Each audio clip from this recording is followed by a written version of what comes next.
San Suu Kyi has won a majority in parliament at the first free election in a generation. Confirmation of victory comes 5 years to the day since the Burmese military released Miss Suu Kyi from house arrest. The NLD has enough parliamentary seats to form a government and choose the next president. But Myanmar's constitution bans Miss Suu Kyi from becoming head of state.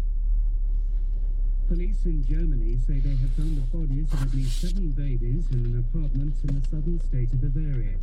Our correspondent Jenny Hill reports from Berlin. Officers made the grim discovery last night at a flat in the Bavarian town of Wallenfels. Police are trying to trace a 45-year-old woman who is believed to have lived in the apartment. Forensic experts are now examining the bodies. They say that, due to the poor condition of the corpses, it may be next week before they can determine cause and date of death. World news from the BBC. This is WNYC in New York at 9:04. Good morning, I'm Satirius Johnson. A third Virginia man accused in a plot to attack synagogues and black churches is due in court today for a preliminary hearing. Authorities say 30-year-old Charles Halderman Jr. is charged with plotting to rob a jeweler and then use the money to finance a race war. 2 other men are being held without bail. President Obama leaves tomorrow for Turkey, the Philippines, and Malaysia. In Turkey, he'll attend the Group of 20 Economic Summit. The meeting is likely to be dominated by talk of the war raging in neighboring Syria. Under a new agreement, the federal government will pay half the cost to build a new rail tunnel under the Hudson River. Officials announced the establishment of the Gateway Development Corporation, which will be housed within the Port Authority and controlled by a 4-member board with representatives from New York, New Jersey, Amtrak, and the federal government. Tom Wright is with the Regional Plan Association. He says the agreement means the project can now move forward. The financial commitment is really extraordinary. We had kind of hoped for something like this, but not thought we'd get it. The cost of building the tunnel and making upgrades to rail infrastructure on both sides of the river could be as high as $20 billion. And a man charged with helping plan one of the largest armed robberies in U.S. history has been acquitted. 80-year-old Vincent Asaro was all smiles as he left the Brooklyn Federal Courthouse yesterday with his attorneys and even cracked a joke with reporters. All right, guys. Thank you. All right, take care. Sam, don't let them see the body in the trunk. Prosecutors charged Asaro with helping plan the 1978 Lufthansa heist that was portrayed in the hit mafia movie Goodfellas. The government's evidence included secret recordings of Asaro complaining he didn't get his fair share of the take from that robbery. Asaro's lawyers argued he was framed by organized crime turncoats who were angling for leniency in their own cases. It's going to be kind of windy today, mostly sunny, getting up to 58 degrees. Then the weekend, sunny both days, breezy and chilly tomorrow with a high near 50, getting up to the mid-50s on Sunday. Right now it is sunny in New York City, 55 degrees at 9:06.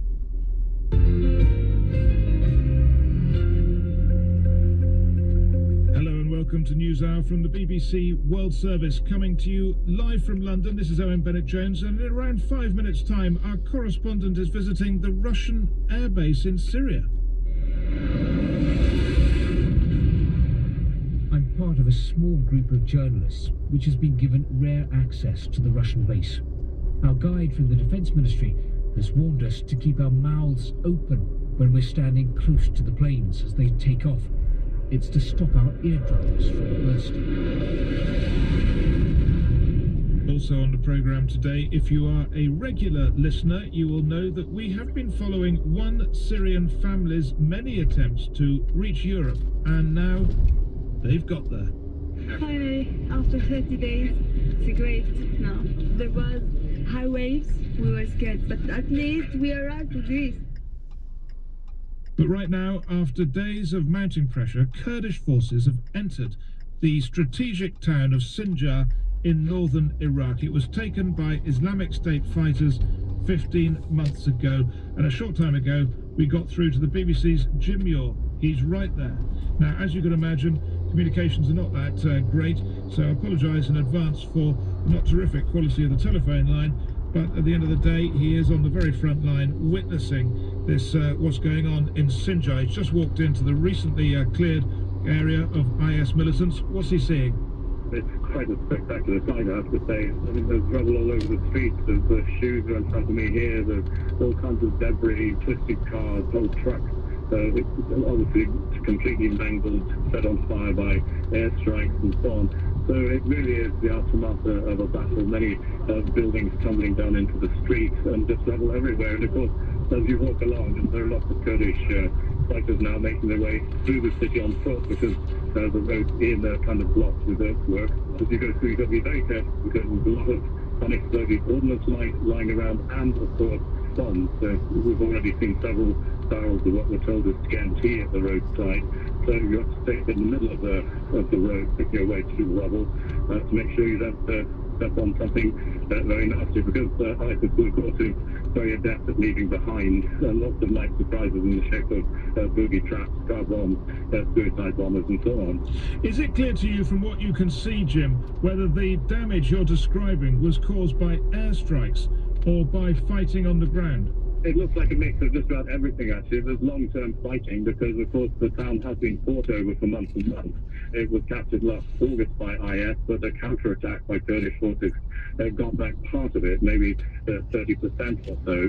So there's been fighting on the ground, but also these airstrikes, which probably tilted the balance. I mean, you can see lots of scatter, lots of guns just walking through, lots of broken glass right now. Obviously, presumably caused by airstrikes. But what we've been told by some of the Kurdish fighters is that during the night, basically, IS found themselves cut off on all sides, apart from one window of opportunity, as it were, that had been left over, and they escaped up that one road during the night to the south. So the Kurds seem confident that it's now clear. There's no sign of resistance or combat going on, and the Kurds are picking their way carefully through what's left of the town.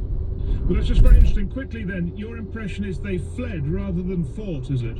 Certainly, yes, because, frankly, in a built-up area like this, if they were planning to put up a real fight on the ground, they could have held out for quite a long time. And that's the BBC's Jim Muir in Sinjar, northern Iraq. Well, that reverses just one of IS's problems today. There is also an Iraqi army assault on Ramadi in Iraq, and reports too of an attack on Jihadi John. Now, the willingness of the Islamic State group to use extreme choreographed violence was first impressed upon the world by Mohammed Emwazi, the Kuwaiti-born British citizen known as Jihadi John, dressed in black. He oversaw a series of beheadings. Speaking outside Downing Street today, British Prime Minister David Cameron made it clear he wouldn't be shedding any tears for this British citizen. Now, if this strike was successful, and we still await confirmation of that, it will be a strike at the heart of ISIL. And it will demonstrate to those who would do Britain, our people, and our allies harm, we have a long reach, we have unwavering determination, and we never forget about our citizens. Emwazi is a barbaric murderer. He was ISIL's lead executioner, and let us never forget that he killed many, many Muslims too. Now, if he has been killed, there are mixed views on the impact that will have. Charlie Winters is a security analyst who specialises in studying the propaganda of Islamic State. Within Islamic State's ideology, martyrdom is something to be aspired to. It's something which is good. So for ideologues, for people who really believe and are committed to the jihadi ideology that Islamic State espouses, this is actually something that they should be aspiring to. Let's hear now from Dr. John Gearson, Director of the Centre for Defence Studies at King's College, London University. So, if this is confirmed, how important a moment is it? I think from the British perspective and American perspective, it is important to show that the momentum of ISIL can be stalled or pushed back. Whether this man represents a significant figure within the organisation, I think is open to question, but it matters in terms of perception and in terms of communicating to future recruits, perhaps from Britain and other countries, that there is a long arm of the forces fighting ISIL. Yeah, are young recruits going over to Syria in the same numbers as they used to? It's very difficult to say. Some of the measures that have been put in place have reduced those travelling, but the evidence from some researchers is that there are still significant numbers managing to get into Syria from specifically Turkey. If this does get confirmed, are you surprised that the US has the capacity to do this? I mean, it suggests that there's, if it was true, there would be good on-the-ground intelligence of where people are at a particular time. I think the capacity of these unoccupied aerial vehicles, drones, to loiter over places and to give real-time intelligence is quite extraordinary. the capacity for it to then lead to actionable intelligence is again quite surprising. The Americans have announced that they're going to be putting more special forces on the ground, and whereas I doubt in this case whether there was any involvement from ground forces, I think the intelligence picture that the Americans and the British are developing about ISIL is improving, but I don't think they still completely understand the organisation. And just standing back, looking at the picture more broadly, there's these offensives going on in Iraq, this news about Jihadi John. What is the current state of IS? Is it on the back foot, or is it pretty much status quo? I think it's work in progress. The Russian intervention has complicated the picture. To some extent, the regime is feeling stronger, having the support of the Russians, who are not merely targeting ISIL, if indeed they're targeting ISIL significantly at all, but they are carrying out regular military strikes. This does not portend for a political solution to the civil war in Syria. So I think ISIL will exploit and benefit from the continued carnage in the country.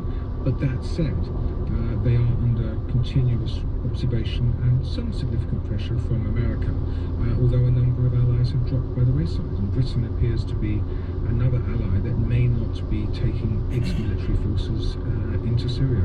And that was Professor John Gearson there from King's College London. Well, let's get more now on Russian military activity in Syria. Our Moscow correspondent Steve Rosenberg has been to the Russian airbase in the country.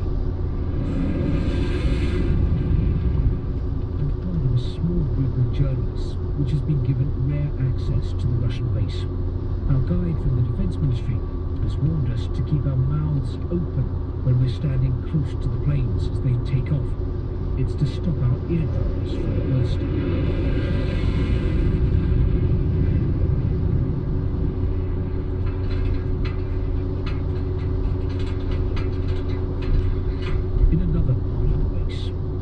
Soldiers are winching a 500-kilogram bomb onto a military jet. They tell us it's a precision weapon for destroying terrorists. Other servicemen are preparing missiles, refueling aircraft. A pilot waves from the cockpit as he prepares for takeoff. This apparent openness from Russia's military is quite new, and it stems from a confidence that the military operation is making progress. С момента того, как наша авиация стала действовать на территории Сирийской Арабской Республики. Major General Igor Konashenkov is the only military official we can approach here on the base for an official comment. He tells us that over 6 weeks, Russian pilots have flown more than 1,700 missions over Syria and destroyed more than 2,000 terrorist targets. But what do Syrians make of Russia's military operation?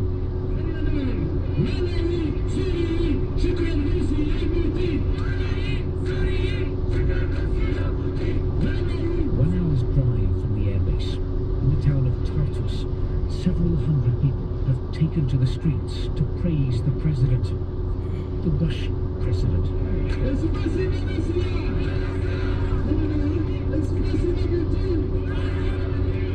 Thank you, Russia. Thank you, Putin, he cries. And the crowd joins in.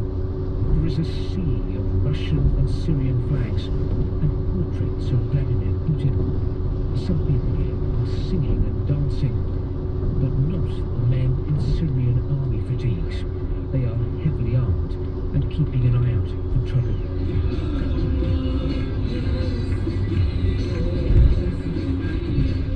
It's the Russian military that has brought us here as part of a guided tour off base. The army insists that this event wasn't organised specially for the journalists, that it just happens to coincide with our visit. The whole event does feel rather stage-managed though, and yet many here do seem to genuinely like the Kremlin leader and welcome Moscow's military support. Yamil is a mechanical engineer. You can see Vladimir Putin equal to everybody in Syria with President Assad. We love him and like him, so everybody here feeling that Putin is our president. Not everyone, though, in Syria likes the Russians. Syrian opposition groups claim that Russian airstrikes have caused civilian casualties. Moscow denies that. and some jihadist groups have declared a holy war on Russia. But at the next stop on our tour, we find more sympathy for Moscow. A crowd of children is playing outside what used to be the Latakia Sports Stadium. Today, it's a refugee camp for thousands of Syrians who fled the fighting. Mohammed told me that Russia's military operation is helping his country. After 3 years in the camp, he hopes to return home soon to Aleppo. When it launched its air campaign, Moscow promised it wouldn't allow itself to be sucked into a prolonged conflict. 6 weeks on, there's no end in sight to the airstrikes, to what Russia is calling its war on international terrorism. And that report from Steve Rosenberg, who very unusually managed to get to a Russian airbase in Syria. WNYC received support from The Weinstein Company, presenting Carol, starring Cate Blanchett and Rooney Mara, the story of two women from very different backgrounds who find themselves in an unexpected love affair in 1950s New York, directed by Todd Haynes. In select theaters November 20th. WNYC is a media partner of Film Forum, presenting Frederick Wiseman's In Jackson Heights, a documentary on the well-known New York City neighborhood. Screenings through November 17th. Details at filmforum.org. You're listening to the BBC on WNYC. On the next Brian Lehrer Show, Mayor de Blasio was holding a town meeting, calling to ask the mayor anything about affordable housing. Plus, your reactions to a proposal by the federal government to enforce a no-smoking policy for apartments and public housing. It's all coming up this morning after the BBC. It's going to be a windy one today, going up to a mostly sunny 58 degrees. Then tonight dips down to the upper 30s. It'll be sunny both Saturday and Sunday, but chilly and breezy tomorrow with highs only around 50, getting up to the mid-50s on Sunday. Right now it's 55 degrees. You are listening to NewsHour. The National Health Service in the UK is famous for being publicly funded. Everyone gets treated on the basis of need, not the ability to pay. But it's found itself in an odd position on homeopathy. Homeopathic remedies consist of substances so diluted there's effectively none of the original substance left. And the NHS says on its website that while this practice has been subject to extensive investigation, there is no good quality evidence that it's effective as a treatment for any health condition. And yet, it still provides the treatment at a cost of $6 million a year. And ministers are now questioning that and considering stopping it. Well, Simon Singh is a well-known science writer in the UK who's written a book challenging homeopathy. But I asked him first, does he accept it can work as a placebo? So that means if there's not a direct chemical effect, it can make people feel better. Anything works as a placebo. So seeing your doctor, the very fact that you are there in the surgery will have a beneficial placebo effect. I think the issue is that real medicines also have a placebo effect. So if you have hay fever, I can give you an antihistamine and you will feel better from the antihistamine and you'll feel better from the placebo effect as well. Whereas if I just give you a homeopathic pill or a sugar pill, all you get is a placebo effect. So I'm short-changing you if that's all I give you. Well, you're short-changing in a way, but is there research to show whether believers in homeopathy have a particularly strong placebo effect when given homeopathic pills? In which case there may be a case for giving it to them. Well, that may be the case, but if I'm going to give you a strong placebo effect in a drug that doesn't work, I have to lie to you. I have to tell you that this is the best thing in the world. And in fact, the more I lie to you, the bigger lies I tell you, the bigger placebo effect you're going to get. Really? I mean, you can imagine a GP saying, I'm sure you might find this beneficial. Well, I think that's a really shonky GP. If I'm ill and I go to the doctor, there's something wrong with me, and I don't want my doctor fobbing me off with a sugar pill. I want my doctor to deal with me and talk to me and help me get better. What about the argument it's a very small part of the NHS bill? Some people really want it. Why not? Well, it's £4 million to spent on homeopathy. $6 million. Yeah, so that's money that could be spent on drugs that are not going to provide to patients. There's also the bigger issue of the false credibility that's given to homeopathy because the NHS offer it. There are charities that go to Southern Africa and claim to treat malaria and HIV with homeopathy. There are homeopaths who went to West Africa to try and treat Ebola. There's this whole industry out there which is alarming and potentially dangerous, which is given credence because of the National Health Service. Yeah, but you are actually against sort of official medical opinion in this sense. There's a poll out just a couple of years ago saying 97%, it's an amazing fact, of family doctors in the UK say they have given patients a sugar pill or placebo. And the Royal College of GPs, that's family doctors, say there is a place for placebos in medicine. So all your stuff about the deception, they don't really buy. Well, there is a very important role for placebo, but it shouldn't be the be-all and end-all. 97% of doctors have given placebos, maybe across a 30-year career, perhaps in a few cases. So it shouldn't be the bedrock of the health profession. You have been on this issue for years. Is it your impression that homeopathy is a growing force or a diminishing one? It changes around the world. So, for example, in India, the new government seems to be supportive of homeopathy. In America, homeopathy is not such a big deal. In France, it's very big. I wrote a book about this with Professor Edzard Ernst, and we couldn't get it published in France because the publisher said nobody's ever going to buy a book that criticises homeopathy. So I give up on the French in so many ways. In Germany, that's where homeopathy was founded.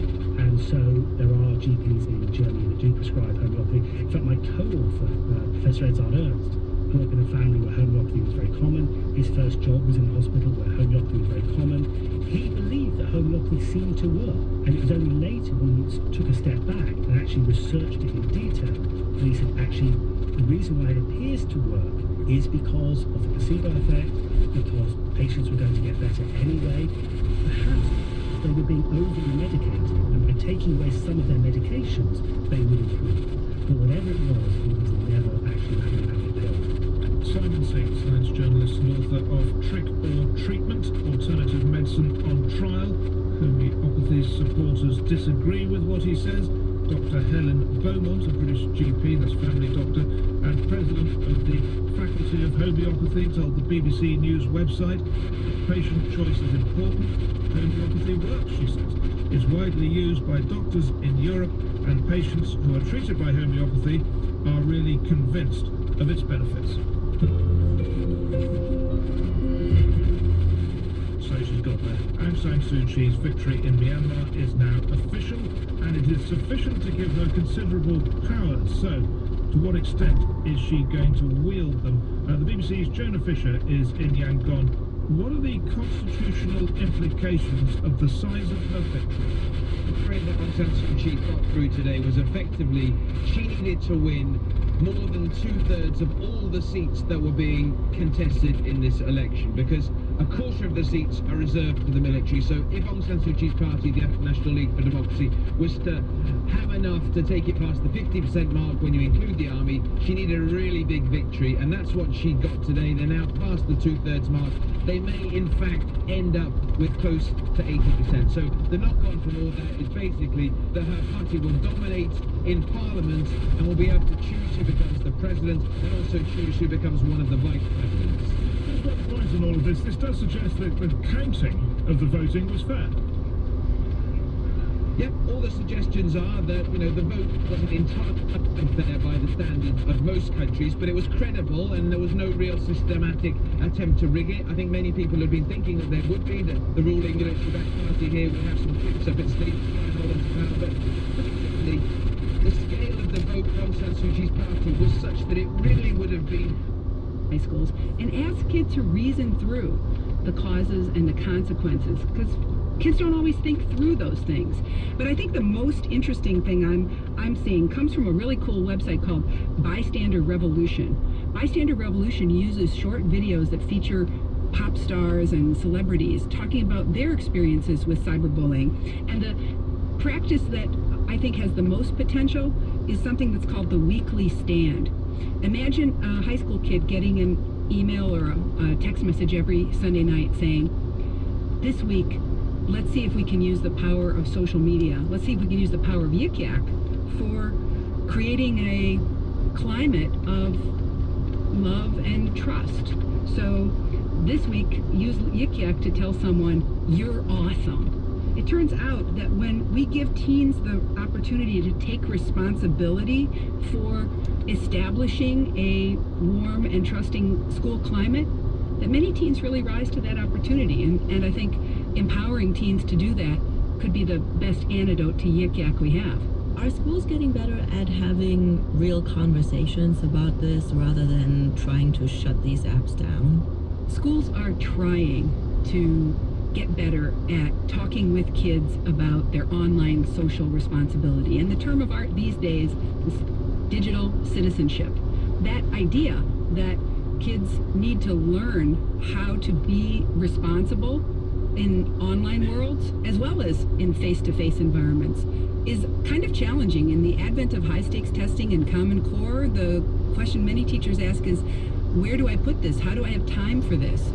So usually it's a crisis that precipitates a school or community to invest in providing digital citizenship opportunities. And the best of those are ones that are discussion-based and that aren't blame-focused and don't use a just say no approach. And what can parents do, short of spying on their kids or shutting down the internet? Well, most teenagers say that their parents are fearful about what they do online, but not particularly well informed. So right now, the apps that our children will download on their smartphones are all come with a rating. So one thing I would do as a parent is start to look at the ratings of the apps that are on my kid's smartphone. And that will automatically start a good conversation. Yik Yak is rated for 17 and up. So social media is here to stay, and I think parents can help by being as well informed as they can about the new apps that create anonymity and create opportunities for misuse. And I guess one lesson is to not talk about technology as the enemy, tempting as that may be sometimes.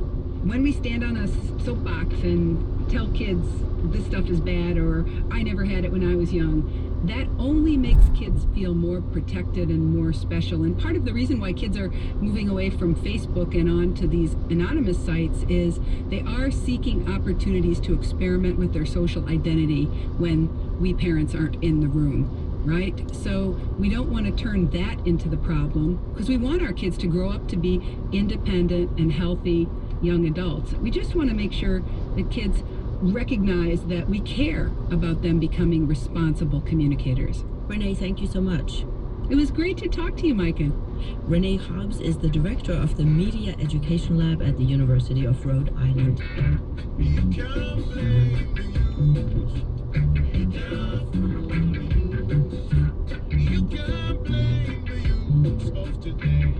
Many of the issues that plague schools have a meaner game these days.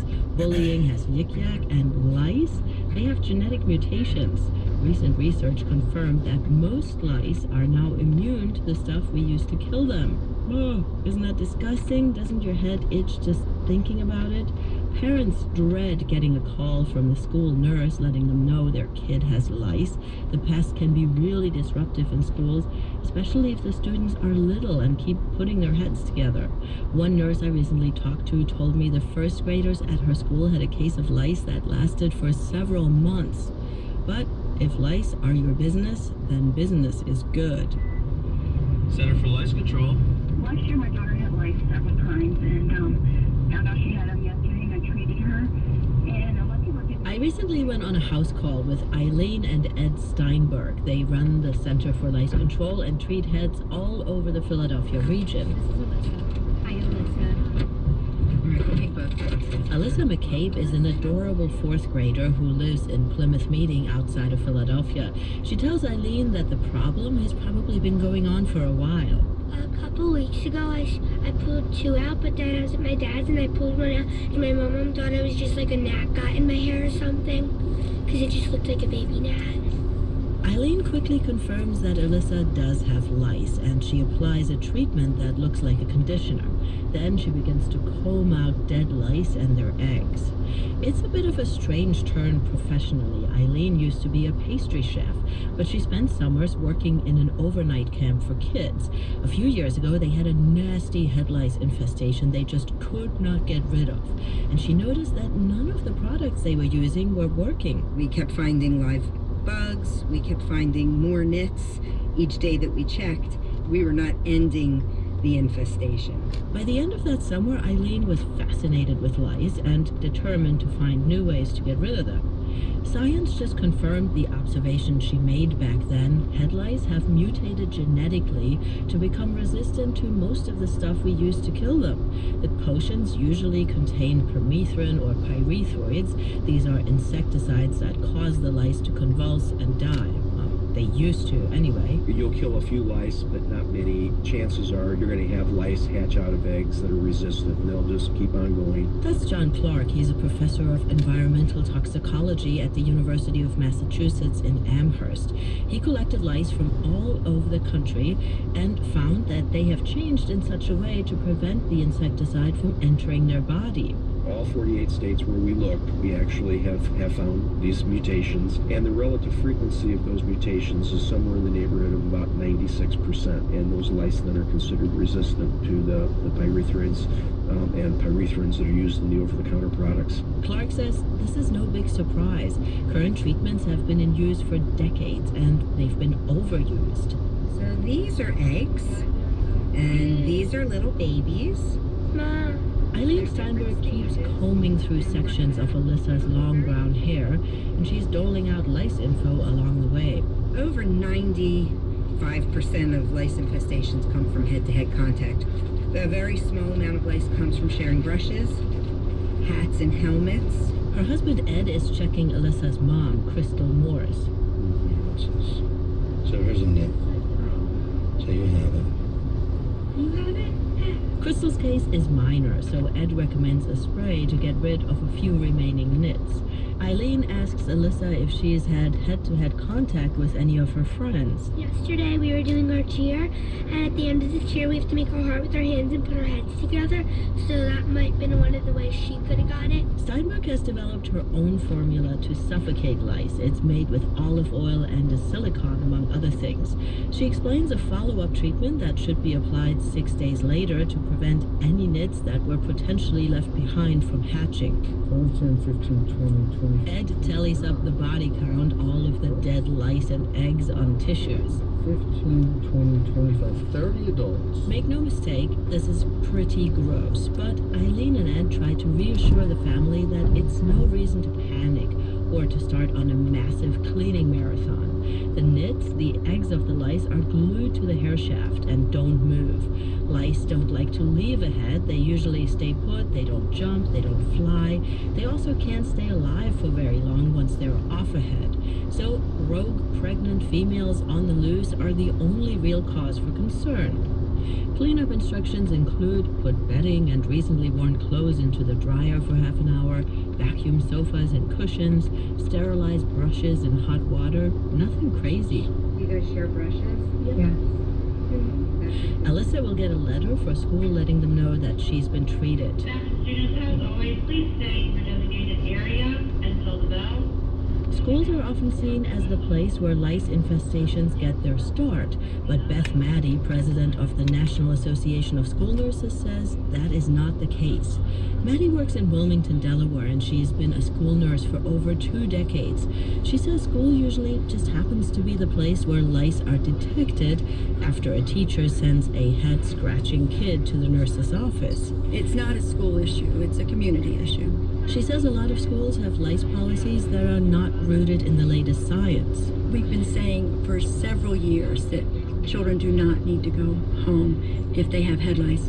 Unfortunately, that just we haven't gotten the message out. We need to do a better job of educating everyone.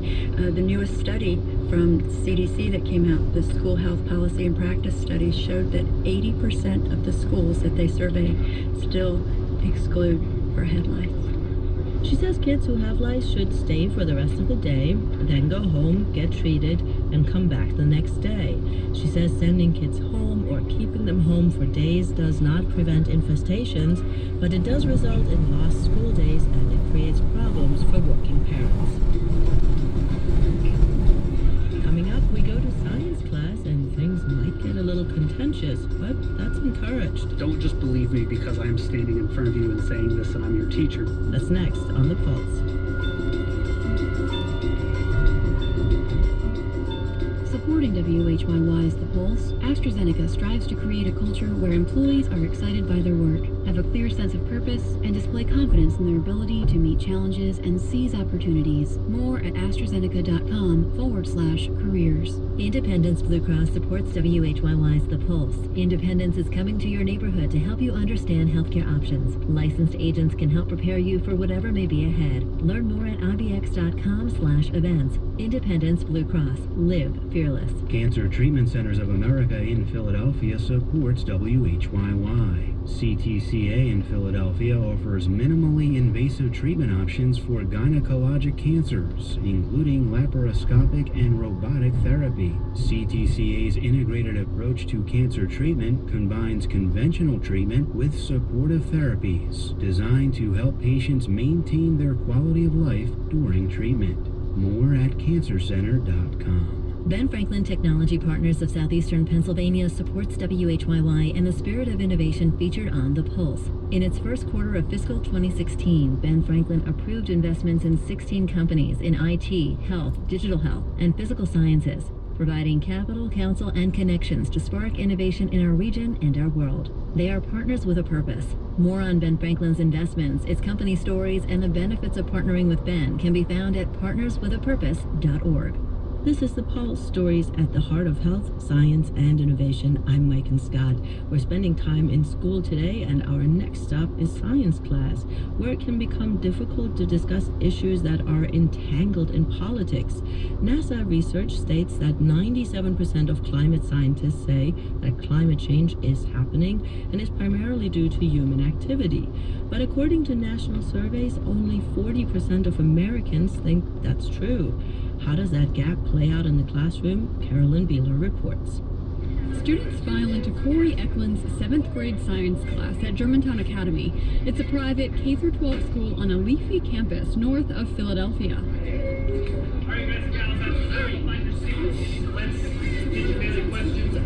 The class is small, just 14 kids in uniform, skirts, and khakis, sitting at tables facing a digital whiteboard. After a warm-up question, Eklund moves on to the day's lesson, pulling up a graphic on the whiteboard that illustrates the carbon cycle. We're taking this carbon chain that's been buried over time, and we burn it with oxygen. And when we do that, it releases CO2, and it releases water. Eklund moves on to a slide of a line graph of historical carbon dioxide concentrations in the atmosphere. And we get this sort of natural cycle of rising and lowering. But what do you notice about right here? He points to around 1950. Moving forward in time. Dylan? It spikes up. How high? Very high. Very high, he says. The CO2 in our atmosphere currently is double the size that it was historically. There's no pushback when Eklund explains how skyrocketing CO2 levels are causing warming temperatures and weirder weather. But that's not always the case, he tells me after class. I would say that in my 10 years of teaching, I've had students that bring up and say, wait, I think that this happens. Is that true, Mr. Eklund? Because I've heard this. Eklund's strategy when students question climate change is to show them the data, instead of just asking them to trust him. A lot of times we encourage our students to view the science, and we say, ask questions. If they do ask questions, a lot of times we don't answer them directly. We will say, how would you find this? And we try to lead them to their own discoveries. Most middle and high school science teachers questioned in a recent survey said they dedicated some class time to teaching recent global warming. But this kind of instruction has met with pockets of resistance in some parts of the country, as climate change becomes the new evolution in terms of controversy at schools. Josh Rosenau is with the National Center for Science Education, or NCSE. The nonprofit was formed in the 80s to advocate for evolution education, and recently it expanded its focus. It was around 2012, maybe a couple years before that, we started really hearing a drumbeat of teachers reaching out to us, and we started seeing bills that would mention evolution and climate change next to each other as controversial topics that teachers should be sure to present all sides of the issue. People asked if there was an advocacy group like theirs, but for climate change. And we looked around and realized that there really wasn't. Clearly there was a need. One of those bills mentioning evolution and climate change as controversial that Rosenau was talking about was introduced in Tennessee in 2011 by State Representative Bill Dunn. Dunn told me over the phone that he wanted to protect those teaching facts that could be seen as challenging the existence of climate change. There's no reason for a teacher to get in trouble if they're up there and point out that the climate change predicted that there'd be all kinds of hurricanes, and it just didn't happen. And so why did this happen? Is it because scientists were wrong on this, or is there something else that they didn't take into consideration? Somebody shouldn't be punished for bringing something like that up. Critics of the law see it not as protection, but as encouragement for teachers to inject controversy into a subject that's not scientifically controversial. Dunn's bill casting climate change as controversial passed, as did a similar one in Louisiana. It's hard to tell if the legislation is actually having an impact. The few Tennessee science educators I talked to for this story said they're still teaching man-made climate change as fact. But experts say the political controversy is working its way into some lesson plans. Temple University education professor Doug Lombardi has seen that in teacher trainings. You know, we've had a couple of teachers in our project that originally when they started with us, they would teach the controversy, just like we're talking about. They would not, you know, inject the scientific perspective in, and frankly, they were confused about what the scientific perspective was. A recent NCSE study showed that more than a third of educators who teach climate change introduced controversy into their lesson plans, making the scientific consensus that it's happening and man-made seem weaker than it really is, says the NCSE's Rosenau. But he argues there are reasons to hope for the future, chief among them new national science standards introduced in 2013. The advent of next generation science standards has certainly raised the bar for climate change education. The standards have been adopted by more than a dozen states and Washington, D.C. They require students to understand that human activities are a major factor leading to global warming. Rosenau argues that going forward, that understanding will be essential. Climate change is an issue that a student in school today will be dealing with for the rest of their lives. They're going to have to make all sorts of important decisions about politics, about where they live, about how they build their houses. This is going to be probably the single most critical issue that they're going to have to be thinking about. Thanks for being patient. Back in Corey Eklund's class, a 7th grader raises her hand and shows that these students already are thinking about it. If we keep getting hotter and hotter, well, eventually, are scientists, concerned of this? Eklund tells her they are indeed. This is the first time politicians enter his lesson. He tells her they're working on it. For The Pulse, I'm Carolyn Beeler.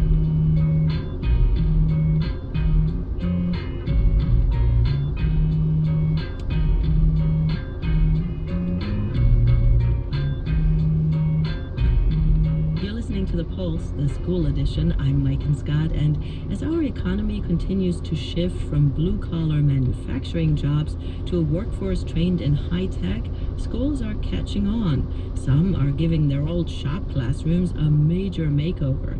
Goodbye lathe and table saw, hello software design programs and 3D printers. Audrey Quinn visited one such school. Junior High School 157 is one of those old-fashioned citadels of a school. It takes up almost a full city block in a residential neighborhood in Queens, New York. Solid brick, 3 stories tall. It holds over 1,600 students. Teachers tell me it's probably the most diverse school in the area. A big immigrant population, a lot of students on free lunch. Principal Vincent Sirachi leads me up the stairs to the school's new crown jewel, its engineering labs. The school was built in the late 40s. Complete with shop classes to prepare students for the world of work at that time. Which may have been manufacturing and other such hands-on...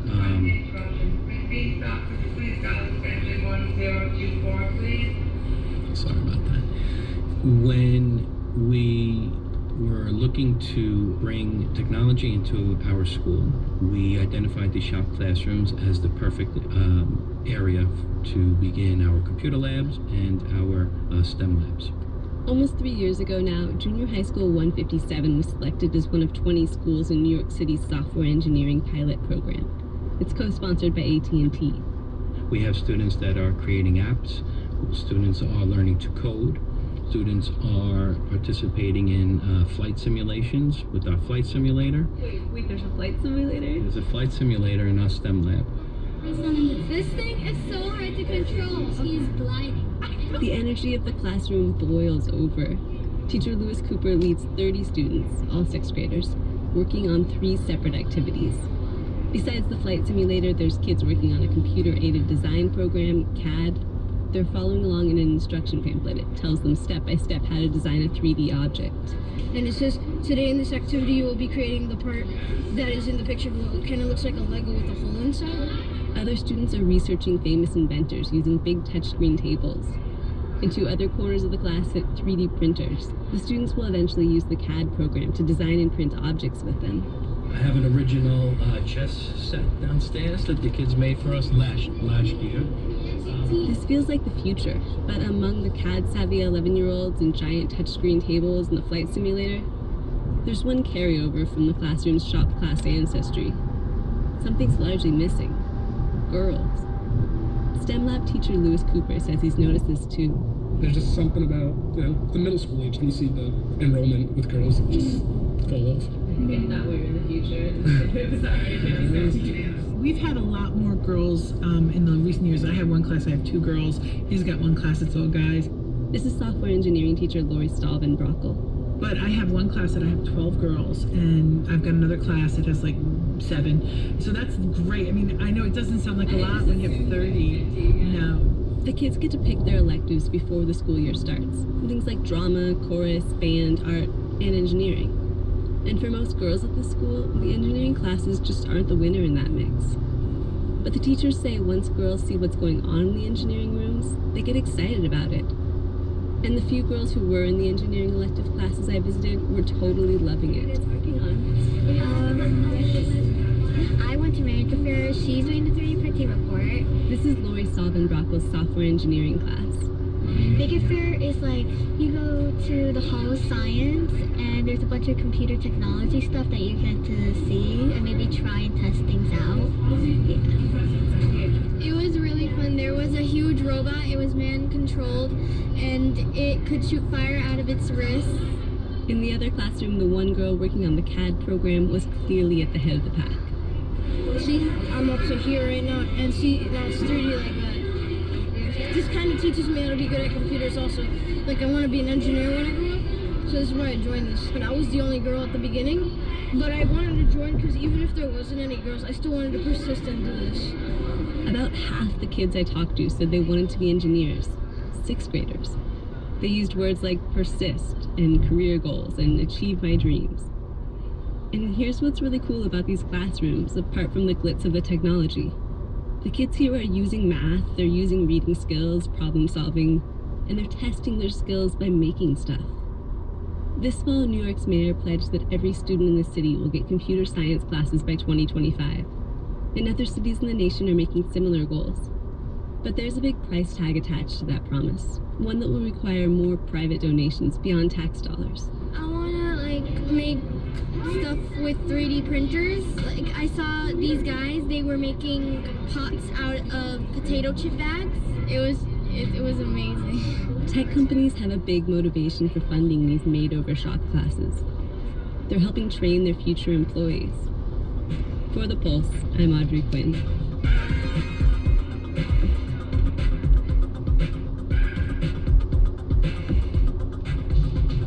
You're listening to The Pulse. I'm Mike and Scott. When that final bell rings, school is far from done for most students who still have to slug through loads of homework. This is true even for kindergartners. R-X-T-U-V, and for monkey, the can flips over the raccoon, flips out again. Oh my god, I have to write again. How can I be so stupid? No, you want to know you're tired. Just finish coloring the body. I already did it. I know you did. Please stop doing this so I can read, so we can read. Yeah, I'm sorry. Why do I have to do this? Can we just be done? Homework causes a lot of strife for a lot of families, and the question is it worth it? Joining us now is homework researcher Stephanie Donaldson-Pressman. She's the clinical director of the New England Center for Pediatric Psychology in Rhode Island. Stephanie, thank you so much for being here. My pleasure. Ideally, how does homework reinforce the learning that's happening in school? Well, ideally, homework is a review. It is to cement things that have already been learned in school. Regrettably now, homework is used for other purposes, such as teaching. That doesn't really work. How do you mean teaching? Well, for instance, kindergartners, first, second, and third graders are having about 3 times as much homework as is recommended by the National Education Association. Kindergartners should not be having homework according to anybody, but mostly what we hear, and we ran a study of almost 50,000 people, is that homework is being assigned to prepare children for the next grade. I had one parent say to me that they thought homework was very essential in the 3rd grade and there needed to be more homework because they wanted their child to go to MIT. I thought that was a fairly ridiculous statement. How much homework should there be? Starting in the 1st grade, there should be 10 minutes of homework per grade level. That means a 1st grader would have 10 minutes of homework, and that homework would include coloring something. It's just to get a child used to going to one place, to concentrating for 10 minutes on something that is academically oriented. And then, if mommies and daddies use really cute oven timers that you can buy virtually anywhere, they set it for 10 minutes, and then the timer goes off, and then the child knows, wow, I'm done with my homework, and now I can go play. When children are in kindergarten and 1st and 2nd and 3rd grade, their real homework is to be kids. It's to go outside and play, learn to socialize, and when they're learning these things, communication skills and trying new things with their bodies, like climbing on a jungle gym, they're doing it with age mates. You know, if you fall off a jungle gym and everybody else is falling off a jungle gym, it's no big deal. If, however, you are inside doing homework at those very important years, then you don't learn basic communication skills. You don't learn basic physical skills. And then when you need them, it's embarrassing to try anything new. It's embarrassing to make mistakes. How about for older kids? What does homework look like there? Is it busy work or is it really solidifying the skills? It's supposed to be solidifying the skills. Regrettably, what we